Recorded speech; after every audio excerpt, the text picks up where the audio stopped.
Toyota have taken a checkered flag at the 90th edition of 24 Hours of Le Mans, sealing the team's fifth victory in succession after clocking well over 5,000 kilometres and 380 laps at the Circuit de la Sarthe.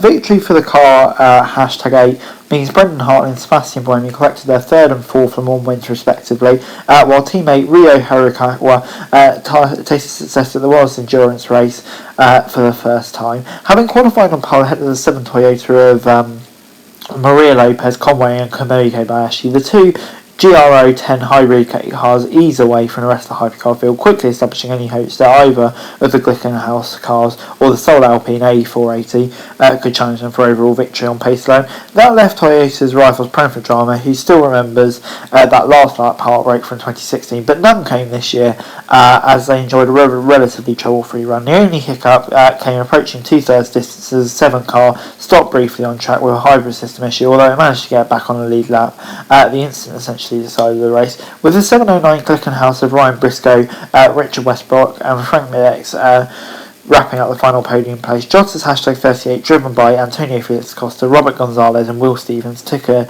dominant win in the LMP2 class, more than 2 minutes ahead of the second place #9 Premier Orlan of Robert Kubica, Louis Delatraz and Lorenzo Colombo. The team also secured third in LMP2 with the 28 of Ed Jones, Jonathan Arbino and Oliver Rasmussen.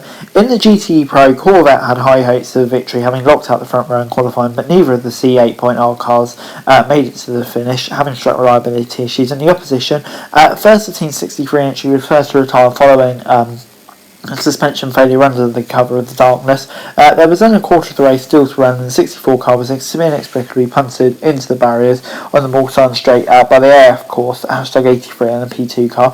That earned the latter a 1 minute stop-go penalty and allowed the Porsche 911 RSR 19 of Gian-Maria Bruni, Richard Leitz and Friedrich Mekowski to take the victory for the Porsche GT team ahead of the 2 AF course Ferraris. Meanwhile, GTAM car honours went to the 33 Aston Martin Vantage of TF Sport, piloted by Ben Keating, Marco Sorensen and Henrik Chavez.